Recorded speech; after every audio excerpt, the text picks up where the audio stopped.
Hi, this is Cathy for TransByDef, and this week I am coming to you from Heroin Gap, which is a very interesting place, where at one end you have dinosaur tracks, in the middle you have the severe overthrust belt and thrust faults and beds that are vertical, and at the other end you have pictographs which are supposed to have represented the Indian calendar. Having been here for both winter solstice and summer solstice, it's very interesting to see how you can tell from the cairns that have been placed here by somebody what time of the year it is. There are also some beautiful pictographs in the gap behind me, and those beautiful pictographs are supposed to depict the calendar. When I go down there and look at them, I sometimes wonder if some Paiute Indian boys weren't bored, and so they went up there and chiseled those little pictures of the animals in it because they had nothing better to do. Well, for this week's topic, this week we have been asked to talk about how do you confront bigots. That is one of the hardest things that I have to do as a transgendered person.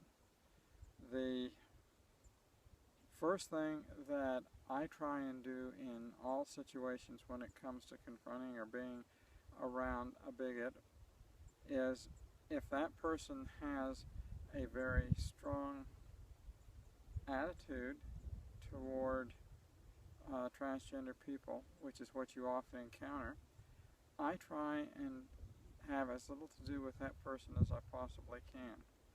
I feel that no confrontation is better than a bad one. However, there are times when you as a trans person are confronted by someone in the workplace or someone that you come in contact with who starts making very derogatory comments toward trans people and putting you down.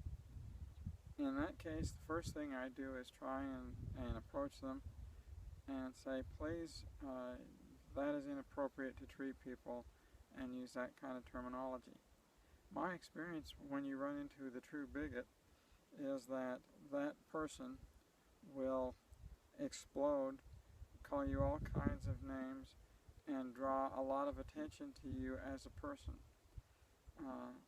I find that bigots are one of the hardest people because they don't hesitate to say that they're right and you're wrong, and they don't hesitate to point out all of your weaknesses and all the problems you have as a trans person. That's why I feel dealing with bigots is so hard, and one of those things that I hate doing, because it seems like there's a no-win situation. And that's why I found this week's topic so difficult, is because there is really no answer when you look at the true, very anti-trans person who is a bigot, who hates trans people. When they get started, they just can't stop. So I would have to say, as kind of a summary, my first response is not to deal with bigots. My second response is, if you try and stop what they're doing and they go ballistic, all you can do is turn and walk off. I don't think there is a real solution to people who are very anti-trans. There is no changing their mind. There is nothing that you can say that will change their attitude or change their view of transgender people. What I feel is the important thing is for you to leave the confrontation with the least amount of damage to your person. That is very, very difficult to do, because as soon as they read you as transgender, they start and tell everybody in the whole room, everybody that they can find, everybody that's there, that you're transgender. And to me, that is just a horrible experience to be in. And I have been there on a number of occasions. I have tried talking them down. That doesn't work. The only thing I found that I can do is turn and walk off, and that's how I deal with bigots. Well, that's what I have to say for today. If you have a question, please leave it in the box below. I look forward to hearing from you, and you have a good week, and we will see you again next week.